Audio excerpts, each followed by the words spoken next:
are more important than me.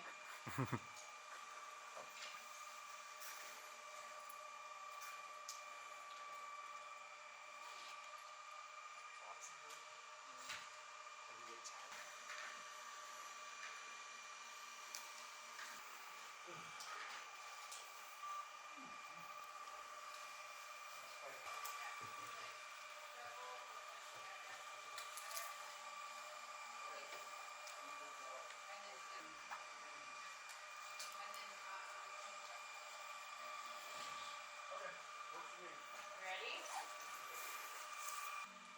There you go. Okay. All right. Perfect. Great. We'll swap you out. Oh, one more. All right. Okay. Thank you.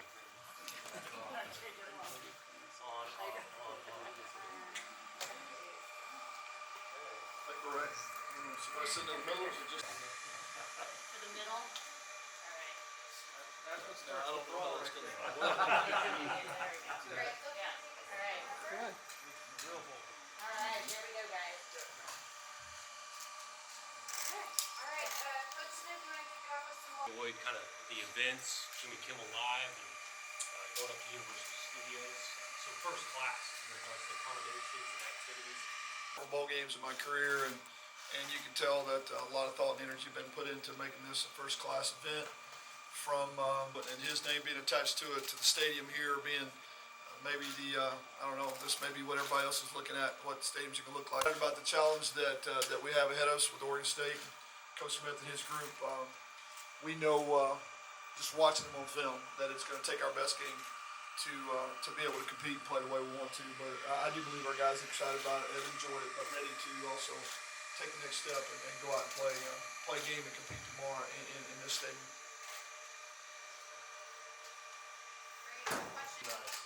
How have you guys balanced preparing your team for the game? Just being able to lock in when you have to.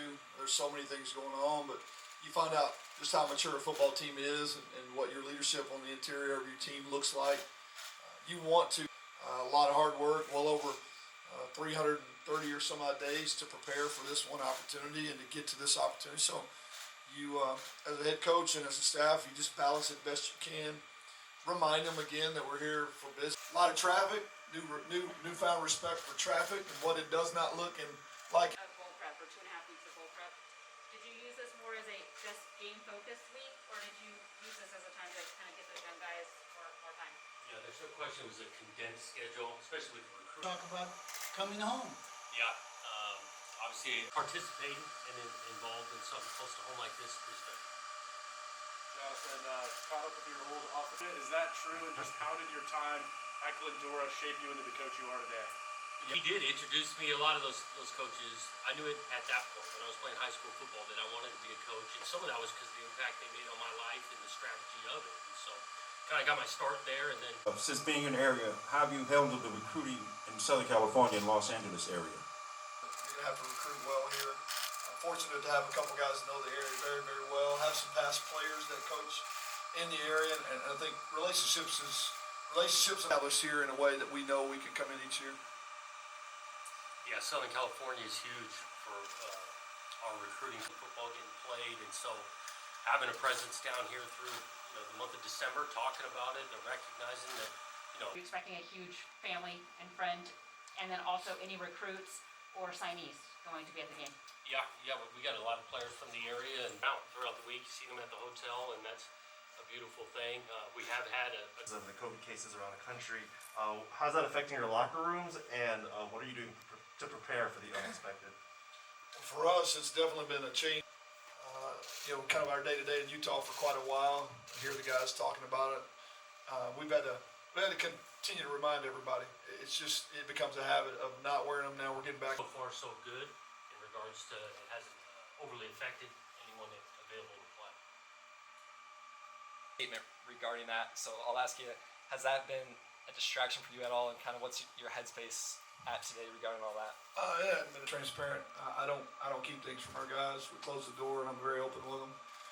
I think they felt some frustration in the sense that I didn't want them to have to worry about it. I want them to be able to focus on the week, enjoy the week. Coach Smith, Saturdays. Finish well, send those guys off in the right way. I think it's for every program. A lot of programs have seniors playing on the last game. You want to finish it well for those. Mentioned that the Mountain West has won several games against the Pac-12. Which is a good thing. I think there's really good football getting played on this side of the country. Coach Anderson, I want to ask you. The last couple of years have gone for that group. Some of those guys that had even put their name in the portal and decided that they were going to look for something else. And then knowing that I took the job in December, I took time to. People make a lot about the transfers that we brought in and all those because of a lot of the work that those guys have done. But I don't. Something's new or different doesn't make it bad, and that took some time. And that's why I go back to giving these guys credit. Those will come out and have some success this year. And a good group of guys. We brought some key players in, I think, that helped that as well. Well, a lot of people would say it came down to analytics or the. I think it's when you call the right play and it works. Really good opponent, and then travel signing day. It's been chaotic, but I don't know. I'd rather have reasons for it to be chaotic than not. To be battling in key recruiting. But to me, I'd rather be. I'm sure any coach would rather have it be that way than the other.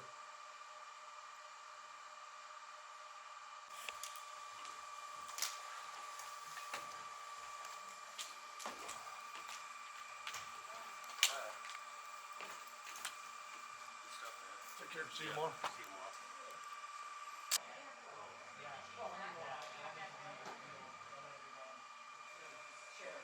Sure.